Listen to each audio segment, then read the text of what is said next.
Hello and welcome again to my Physics Online video lecture supplement series. Today's video I'm going to be continuing my Introduction to Optics lecture for the Physics 2 courses.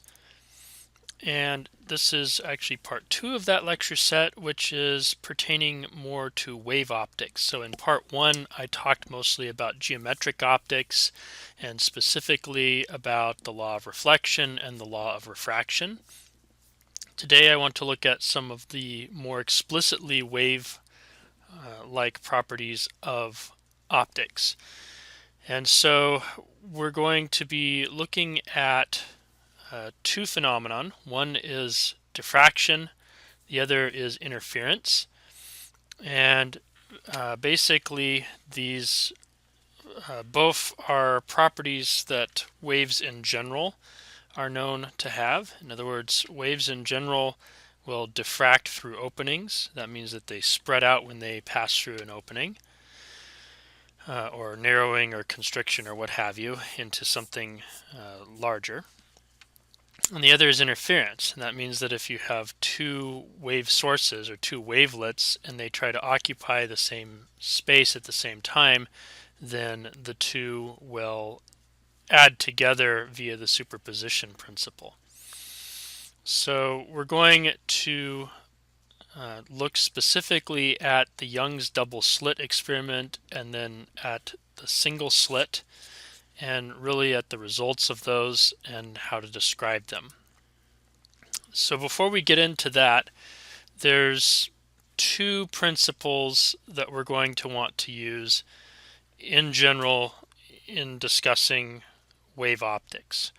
The first one is called Huygen's principle, and that was by Christian Huygen, who was actually an early proponent of the wave theory of light. He was around at about the same time as Sir Isaac Newton, who at the time believed that light was a particle, whereas Christian Huygen said, no, it's a wave. And it turns out that Huygen ultimately kind of won that debate in maybe a few hundred years later, thanks to things like the Young's double slit experiment and then Maxwell's theories and Hertz's experiments and so on. And then sometime beyond that, we had the advent of quantum mechanics and things like the photoelectric effect, which demonstrated that light cannot be explained as only a wave, but is in fact particle-like, as far as we know. So Huygens principle is a principle that can be used to try and explain how a wave front will propagate, or how a wave in general propagates, and it does so by describing the propagation in terms of wave fronts. So you have a source here that emits a wave, and at some point in time the wave or set of waves that leave from this source add up to make a wave front that looks somewhat like this blue curve, and this wave front is itself essentially a set of point emitters. So each one of these point emitters then lets out a little wavelet which propagates forward as a wavelet does, and those wavelets then interfere with each other, and the interference creates a new wave front. And the new wave front is basically the envelope for the collection of wavelets. That means it basically runs tangent to this collection of wavelets as best as something can do so. And so then that new wave front is now the new set of point sources which each emit a wavelet, and so on and so forth.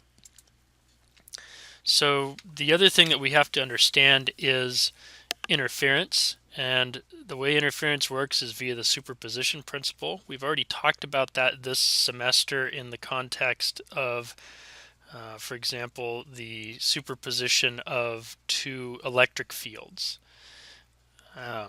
So the same thing happens here because, in fact, as we discussed in the previous lecture set, which covered Maxwell's theories and Hertz's observations, light is a type of electromagnetic radiation. That means that it is basically electromagnetic wave, which means that it is an oscillating electric field coupled with an oscillating magnetic field. So anything that's true of electric fields can therefore be applied to this particular electric field, which makes up your light wave. So one property of electric fields is that if there are two of them that try to exist at the same point in space at the same time, that you can add the two together via interference. And so this diagram is basically showing two waves or two conditions of interference. One is that the two waves arrive in phase of each other. So you see that the two peaks line up, the two troughs line up, and any other equivalent point would line up. So all the peaks always line up, all the troughs always line up, etc. And the result of that is that given that these two are identical waves, the result is that they interfere to produce a new waveform which has twice the amplitude as either one of the old waveforms. And the other possibility is that these two waves arrive exactly out of phase. And so you can see that the peaks and the troughs end up lining up. So the peak of this one and the trough of this one line up, the trough of this one and the peak of this one line up, and so on. And the resultant wave, the wave that is produced from interfering these two waves, is this wave of zero amplitude. Again, that's because these two have equal amplitude. Now, these are not the only two possible conditions for two waves arriving. For example, they could be offset so that the peak arrives at the zero and the trough arrives at the other zero, and that would give you a different waveform, and so on. But these are sort of the two extreme versions. Peaks lined up, troughs lined up, or peak lined up with trough, trough lined up with peak. So what's so important about that is that when you have a double slit, in other words, you have a screen that has one slit cut in it here, one slit cut in it here, and you illuminate it with some coherent light source. What ends up happening is if you put a screen after the two slits, what you find is a series of bright and dark fringes.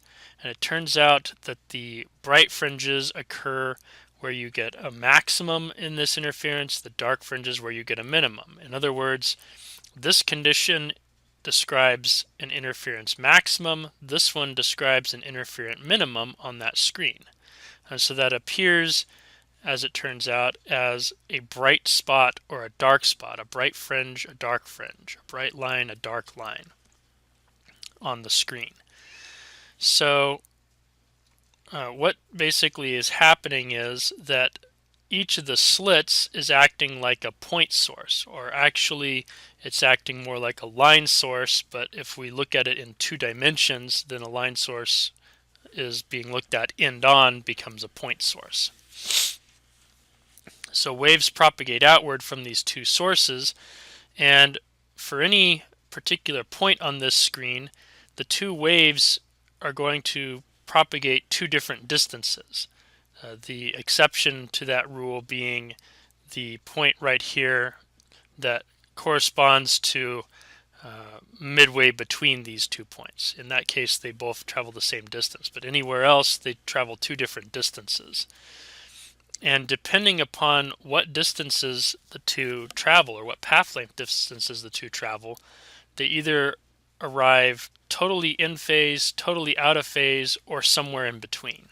So when they're totally in phase, you get a maximum. Totally in phase is right here, and then you actually see some more points where they're totally in phase. Why are there multiple points? Well, because for every one wave cycle, or 2 pi radians worth of phase angle, you've gone through one whole wave.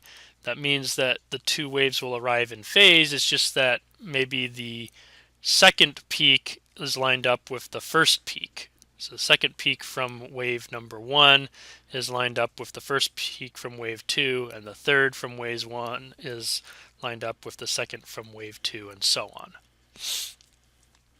Similarly for the minima, you get these two minima in which a peak, the first peak and the first trough are aligned, or the first peak and the first trough are aligned.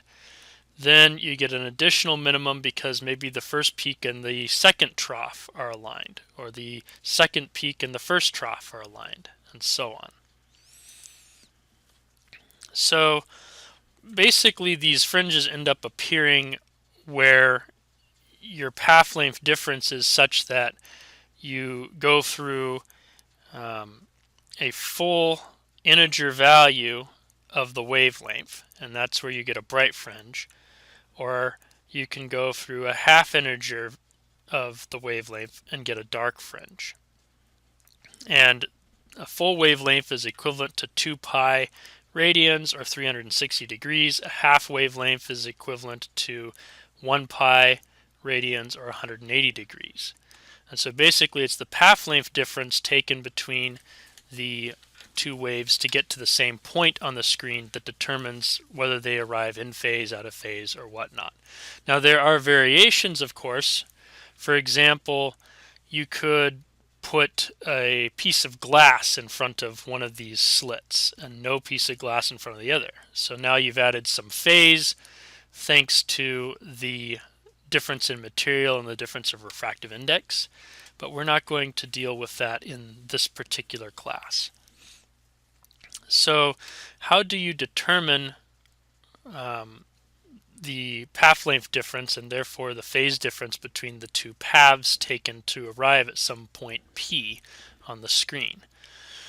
Well, we need to have the screen to do this placed some distance L away, where L is much greater than the separation distance between the two slits. That's not usually too hard to do because for most of these Young's double slit experiments, these two slits will be maybe a fraction of a millimeter apart. So any screen that you place that's far enough away that you can actually see the pattern and clearly resolve it with your naked eye is going to fulfill this requirement. If this is the case, then even though the two rays are not quite exactly parallel, because they do in fact leave from two different points and arrive at the same point, they will be very nearly parallel to each other. And so we can make an approximation that says that the path length difference, delta R, between the ray that leaves from slit 1 and the ray that leaves from slit 2, this distance right here, in other words, is given by delta R equals d sine theta. And you can get that geometrically because you see that you have a right triangle here in which the hypotenuse of the right triangle has the value d, which is the separation distance between the two slits. And this angle right here is theta. So how do you define theta, by the way? Theta is defined as the angle between your ray and the point P that you're interested in for interference purposes. Maybe the best definition would be to draw a perpendicular line that's midway between the two slits and intersects the screen at point O. And these two rays are roughly parallel to each other. So that means that if you extend this ray backwards or if you look along this ray, both will intersect this dashed line. And they will both intersect it such that the angle theta is the angle that they make with the line. If you don't like that definition for it, or if that's confusing, then imagine drawing this dashed line midway between the two slits, perpendicular to the slit and perpendicular to the screen, and then your point P is the point where you're trying to analyze what the intensity will be at. So draw another line that starts from the double slit and draw it to point P so that you've made a triangle. Then the angle between that line that you've drawn and this dashed line is also theta. And so you have a distance L for this part of the triangle and a distance Y for this part of the triangle, and maybe a distance R for the hypotenuse. Be that as it may, the phase difference delta phi in radians is going to be given by 2 pi times the path length difference divided by the wavelength of light that you're using. So constructive interference is going to happen for any value of this phase difference 2 times m times pi. In other words, any integer m times 2 pi, or any integer m times 360 degrees if you want to think of it in degrees, or any integer m times a path length difference equal to lambda will give you constructive interference. In other words, a bright spot, or a bright line, bright fringe. Destructive interference happens anytime you get an odd integer multiple of pi for the phase difference. So that could be written as 2m plus 1 times pi. So what does that look like in terms of distances? Well, this condition, 2m pi equals delta phi, is equivalent to delta r is equal to lambda times m. This one right here is equivalent to delta r equals a half integer times lambda, the wavelength. So your bright fringes happen for d sine theta equals m lambda, because remember delta r is d sine theta. Your dark fringes happen for d sine theta equals m plus a half times lambda, again because delta r is d sine theta. Now, the double slit intensity pattern is a little more complicated than just that. So far, all that I've described are where are the locations of these bright and dark fringes. Basically, if you were to take this equation and solve for theta, you'd get the angular positions of the bright fringes and the dark fringes. And then you could figure out where the positions are along the screen, or distance from center of the screen, by using some trigonometry. You can see that theta, this angle here, has a tangent such that tangent theta is y over L. And again, if theta is a very small angle, then sine of theta, theta, and tangent of theta are all approximately equal. Now, the fact of the matter is, though, you don't just have a bright fringe and then a dark fringe. In fact, if you look very closely at this picture, or at an actual interference pattern, what you'll notice is that, yes, there is a brightest part and there is a darkest part, but the intensity tends to taper from bright to dark. So the full intensity pattern actually follows an equation that looks something like this. I'm not going to derive it today because of time constraints, but the full intensity pattern basically looks like that the intensity is your maximum intensity, that is the intensity at the brightest part, or at a bright fringe, times the cosine squared of pi d sine theta over lambda. So what is this term in here? Well, d times sine theta again is delta r, pi over lambda. This whole term right here is basically half of the phase difference. Why is it half of the phase difference instead of the whole phase difference, you may be wondering?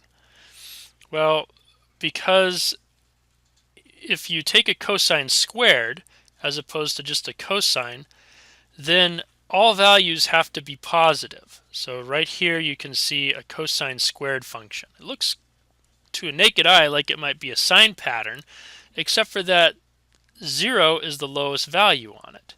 So basically what happens is the negative maximum, or in other words the absolute minimum, and the positive maximum, in other words the absolute maximum, when squared give the same values. So a cosine minimum becomes a cosine squared maximum. And so the thing that ends up being minimums in the cosine squared were the things that had values of 0 in cosine. It turns out, by the way, that this is actually a time-averaged intensity. And the reason for that is because most visible light, really all visible light, if it's visible to your naked eye, has a very, very high frequency, like of order 10 to the 15 inverse seconds. Your eye can't really distinguish that. So your eye just sees whatever it sees on average. And therefore, if the average intensity happens to be 0, then your eye will register it as 0, and that means that it's essentially a minimum at that point. If the average intensity happens to be I max, then that means that at any given time, the actual intensity may be a bit higher than I max, or it could be 0, but averaged over a time frame that your eye can actually resolve it, it happens to have some value that's equal to the I max. Finally, as I mentioned before, for a small value of angle theta in radians, sine of theta and tangent of theta are approximately equal to each other, and so sine of theta is approximately y over L, which means that you can replace sine of theta with y over L in this equation to get the positions y at which everything is occurring. So if you want intensity as a function of y, in other words, what's the intensity at this point here, and you don't really know what the angle is, you just know what this distance and this distance are, then this is one way you could do it without first going back and figuring out the angle. So with all that said, let's try a couple of short examples. So the first one asks, if you have a double slit whose slits are separated by 0.750 millimeters, so this is the value of D, and you're illuminating by light of wavelength 532 lambda, so that is 532 nanometers, that is lambda. What are the angular positions of the first three maxima on the screen? So the maxima are located such that d times sine of theta is equal to m times lambda. Or, in other words, the values of theta, and maybe we should say theta max here, values of theta max are given by the inverse sine of m times lambda over d, where lambda has this value. In other words, lambda is equal to 5.32 times 10 to the minus 7 meters, or since everything can be put in millimeters, maybe we'll make it 10 to the minus 4 millimeters, and d has a value of 7.50 times 10 to the minus 2 millimeters. All right, so what we're wanting to solve for are the values of theta, and so therefore we can find for the first three, which are theta 0, theta 1, and theta 2. Theta 0 is the easy one. It's where m equals 0, and so this whole term ends up being 0, and so you end up with sine of 0, or inverse sine of 0, which gives you 0. These other two, you have to actually plug some numbers in. So for theta 1, you'd have sine inverse of 1 times 5.32 times 10 to the minus 4 millimeters divided by 7.50 times 10 to the minus 2 millimeters. And for theta 2, what you end up with is sine inverse of 2 times 5.32 times 10 to the minus 4 millimeters divided by 7.50 times 10 to the minus 2 millimeters. All right, so plug those into your calculator, and what you get is about 0.8129 degrees. Excuse me, that's the second one. 0.8129 degrees. This one right here is 0.4064 degrees. And as a nice double check, we can ask, is this one approximately twice as big as this one? And the answer is yes, it's approximately twice as big as this one. And that's a good double check because, again, we're using small angles here.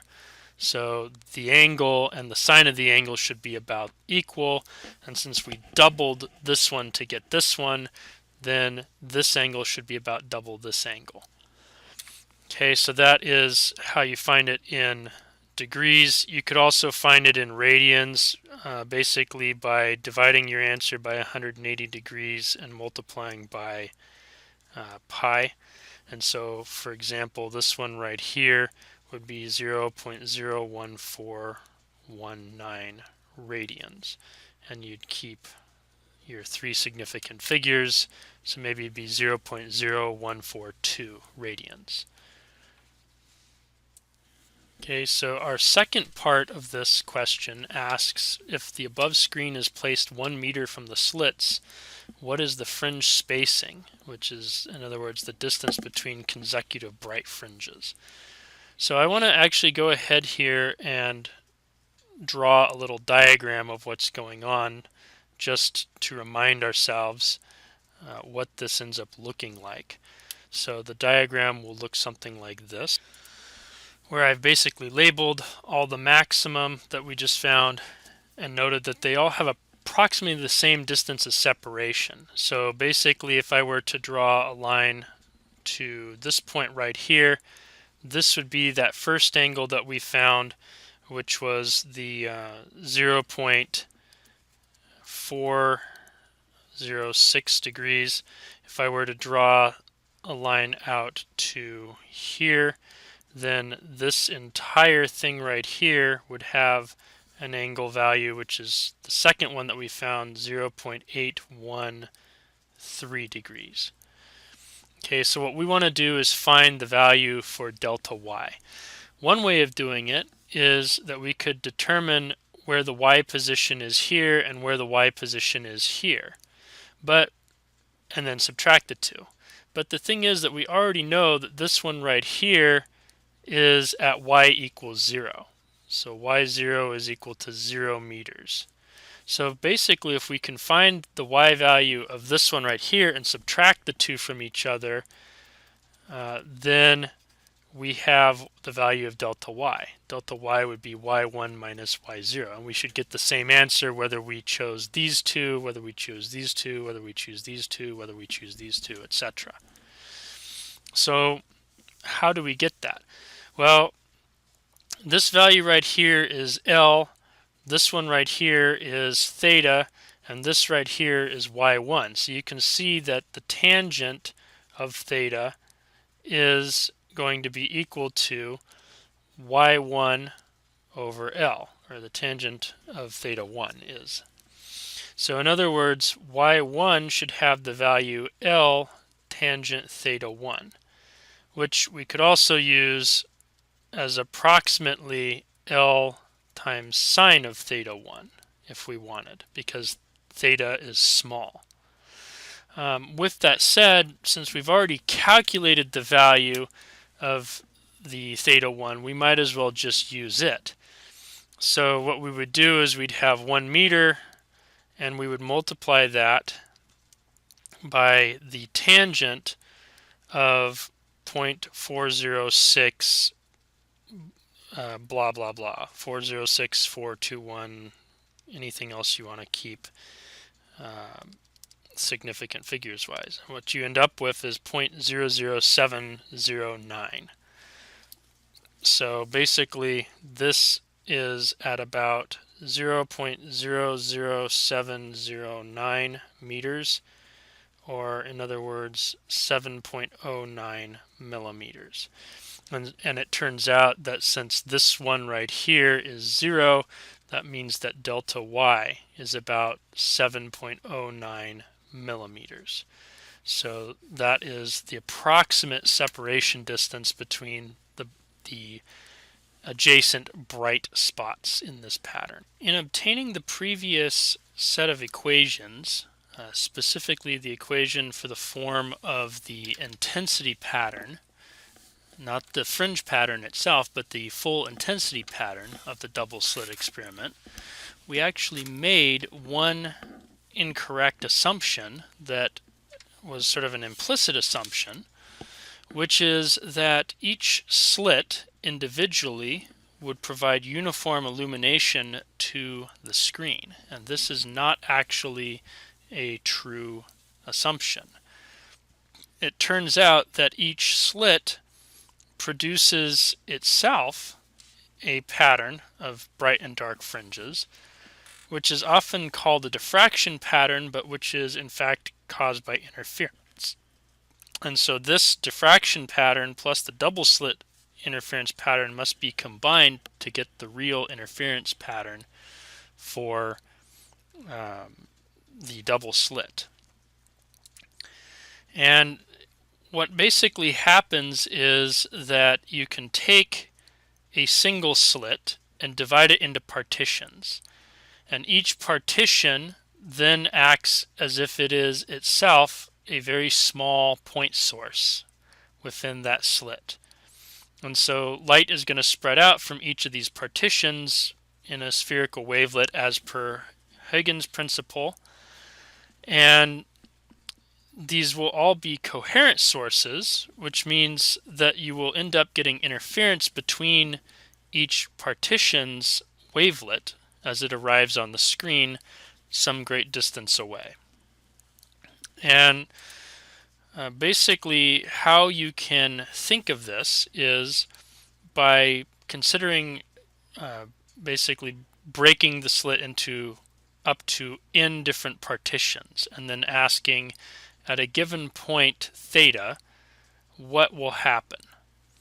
So the slit width itself is A, and if you split the slit into two partitions, for example, then each partition would have a value of A over 2. If you split it into 5 partitions, or 5 of these like so, then you would have a value for each partition of A over 5, and so on.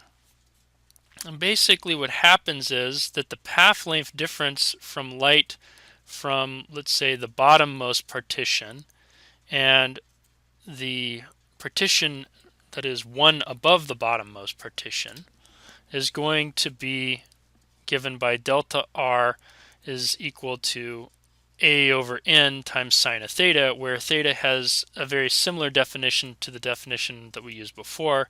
Namely, if you draw a dashed line from the center, this time the center of the slit, to the screen, that is perpendicular to both the slit and the screen, then theta is the angular position along the screen, or in other words, it's the angle that a line drawn from the middle of the slit that arrives at point P on the screen will make with that dashed center line. So that times the partition length gives you the path length difference between two consecutive partitions wavelets. So if we divide this into two partitions, then the path length difference between, say, this ray and this ray, or between this ray and this ray, ends up being A over 2 times sine of theta. And again, if we divide into 4 partitions, then you get A over 4 as the difference between this one and this one, times sine of theta. So A over 4 sine theta, A over 4 times sine theta, A over 4 sine theta, A over 4 sine theta. Path length difference between two consecutive rays. And we can do this as many times as we need to in order to get the pattern that actually occurs. What essentially happens is that if you pick some position theta, then you will have some of the rays that arrive that are totally in phase of each other, and unless theta happens to be equal to 0, then you will also have many rays which arrive exactly out of phase with each other. So for example, if you consider these 5 rays, perhaps at point P, ray 1 and ray 3 and ray 5 are all exactly in phase with each other. Then this means that rays 2 and 4 will also be exactly in phase with each other, and they will also be exactly half a wavelength or pi radians of phase out of phase with 5, 3, and 2. So that means that 1 and 2 will interfere destructively, and 3 and 4 will interfere destructively, and that leaves only ray 5. And if ray 5 is still there, then you get a bright spot. If you do not have a ray 5, if you've divided it so that you have only rays 1, 2, 3, and 4, and 1 and 2 arrive out of phase, and 2 and 3 arrive out of phase, and 3 and 4 arrive out of phase, and so on, then you will get destructive interference in a dark spot. To summarize this analysis with an equation, we can find that destructive interference is going to occur, and therefore a dark fringe will occur, where the angle theta is equal to some integer n times lambda over a, where again a is the slit width, lambda is the wavelength of the light, n is any integer. Any integer except 0, as it turns out. If n equals 0, you get a bright fringe. Everywhere else, n can be 1, -1, 2, -2, any of those integers, you will end up getting a dark fringe. All of the bright fringes, excepting the n equals 0 bright fringe, all of the other bright fringes occur at half integer values times lambda over a for the sine of theta. So for example, maybe 1 lambda over 2a, or 3 lambda over 2a. Anything like that equals to sine of theta, then you're going to get a bright fringe. Now, the intensity pattern itself, again, is more complex than that because, again, you have your bright fringe, which is the actual maximum intensity, or maximum average intensity, because, again, you use an average intensity. And you have a dark fringe, which is where the intensity happens to fall to 0, but there's also a whole range of space in between where the intensity is not 0 nor at a maximum. And it turns out that what pattern gets followed is what's called a sinc squared function. So the sinc function is given by this definition. Sinc x is sine of x over x.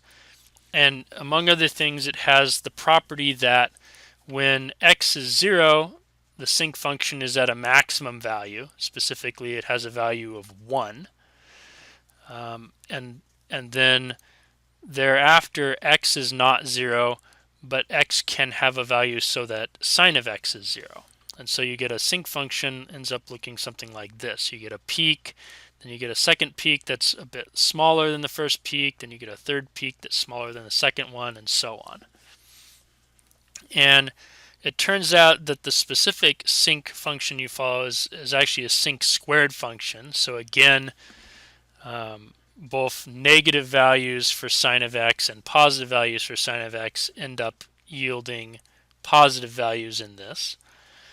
And so you basically are using, for x, pi times a times sine of theta over lambda, where a, again, is the slit width, theta is the angular position, lambda is the wavelength.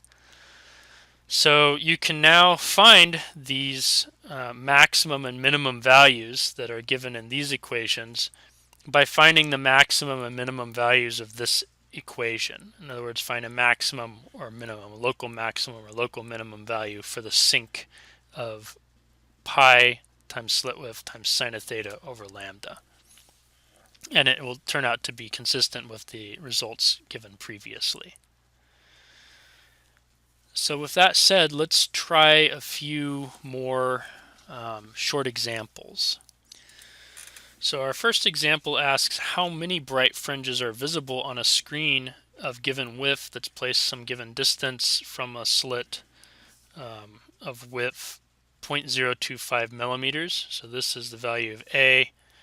This right here is actually the value of L. This right here is actually the value of lambda. It's illuminated by arbitrarily bright coherent source of wavelength 500 nanometers.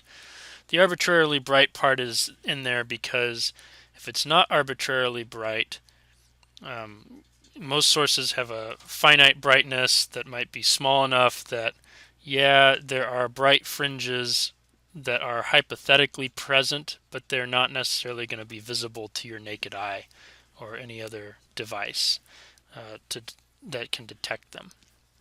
So the diagram for the setup maybe looks something like this. So this right here has a width of A equals 2.5 times 10 to the minus 2 millimeters. Okay, then somewhere over here you have a screen which has a width which might be given by W equals 1.00 meters, and then you are some distance L is equal to 1.00 meters away, and in fact the center of this and the center of this should be in the same location. So how many fringes are visible? Well, basically if you were to draw a line from here up to this point here, the top of the screen, you'd find that this right here has some angle theta such that tangent of theta is equal to W over 2 divided by L. And so theta is going to have a value of the inverse tangent of 1 meter over 2 divided by 1 meter, or in other words of 0.5. So this right here has an angle value 26.5 degrees. Reason why I found that is because we're asking how many bright fringes are visible on the screen, and we have an equation that says that sine of theta n is equal to plus or minus n lambda over a, and similarly this is for dark, sine of theta n bright is plus or minus 2n plus 1 over 2 times lambda over a. So what we're looking for here is what is the maximum value of n that fits in to this such that theta is less than or equal to 26.5 degrees. So one way to do it is that we could figure out what is the value of n from this. So you can see that you basically have 2n plus 1 is equal to 2 sine theta times a over lambda, or in other words, n is equal to 2 sine theta times a over lambda all minus 1 divided by 2. So now we can try to figure out what the maximum value of n is. So we basically end up plugging in our numbers. So the n max is 2 times a over lambda times sine of this maximum angle minus 1 divided by 2. So that ends up giving 21.8. So n max is about 21.86. So depending upon how you want to count this, this basically is sort of implying that you're getting really close to the 22nd bright maximum. So we'll call it 22 just because you might be able to detect that next bright maximum since you're almost to it anyway. And that's actually not the answer though to this whole question, because we've just found how many bright fringes are between here and here. But we also have bright fringes on the bottom half, so we multiply this by 2, and then there's also 1 at the n equals 0 point, or at the theta equals 0 point. And so you'd have n total is equal to 22 times 2 is 44, plus 1, 45. So there's actually 45 bright fringes total that should be visible on this screen.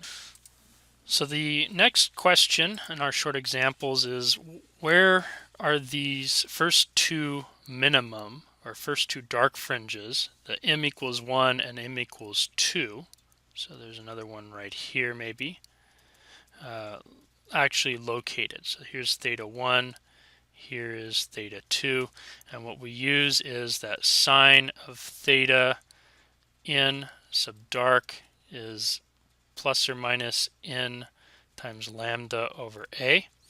So that means that theta 1 should be the inverse sine of 1 times lambda, which is 5 times 10 to the minus 4 millimeters, divided by A, which is 2.5 times 10 to the minus 2 millimeters. So this is 2.50 actually, is what's given. And similarly, theta 2 should be located at the inverse sine of 2 times 5.00 times 10 to the minus 4 millimeters, divided by 2.50 times 10 to the minus 2 millimeters. So you would want to plug those guys into your calculator, and what you'd end up getting is that the first one is located at approximately 1.14599, so 1.15 degrees. And the second one is at approximately 2.292 degrees, so 2.29 degrees. So the last part of these short examples is sort of a follow-up to this, which is how far apart are these dark fringes. So using the same diagram, what we're looking for is this distance right here, delta y. And basically you could use that if this one is located at y1 and this one's located at y2, then delta y is y2 minus y1, which should be using some trigonometry. You can see this is L, this is y, so y over L is the tangent of theta, and therefore y is approximately equal to tangent of theta times L. So you'd have L times the difference in the tangents of theta, so tan theta 2 minus tan theta 1. So we have the two tangents, so this is 1 meters times tangent of 2.29 degrees minus 1 tangent of 1.15 degrees. So if you plug all that into your calculator, what you end up getting is that this difference is about 0.02028. So delta y is about 0.02003 meters, or in other words about 2.00 centimeters if we're actually keeping track of significant figures here. Alright, so I mentioned before that we had made this, that the part of what motivates looking at this is that we had made a faulty assumption in what the intensity distribution would look like for the single slit, or for the double slit, excuse me. So what is the actual intensity distribution look like? Well, it turns out that it looks like a combination of the intensity distribution from diffraction and the intensity distribution from interference. Namely, you end up with an intensity distribution that looks like this, modulated by this. In other words, the diffraction forms this black dashed line that is essentially the envelope, and then the actual intensity distribution then oscillates according to this cosine squared factor from interference. And so basically you get bright and dark fringes still, and the central bright fringe is the brightest, and then they get dimmer, dimmer, dimmer, dimmer, dimmer, and then they get a little bit brighter, and then dimmer, dimmer, dimmer, dimmer, and so on. So if you wanted to get mathematically the entire distribution, it looks like this. So you have the maximum intensity, or the maximum average intensity, because again this is an average intensity, times the cosine squared term that comes from interference times the sinc squared term that comes from diffraction. And one interesting result of all this is that you end up getting what are called missing orders. So right here is a snapshot of an actual interference pattern from a double slit, and you can see that there's a bunch of bright stuff, and then there's sort of dark in between the brights, and every so often one of the bright spots is just missing. And the reason why that is because sometimes a minimum on the diffraction pattern and a maximum from the intensity pattern occur in the same spot. So although the intensity pattern is at a maximum, the diffraction pattern means that there will be zero light actually falling there, and so you get what's called a missing order.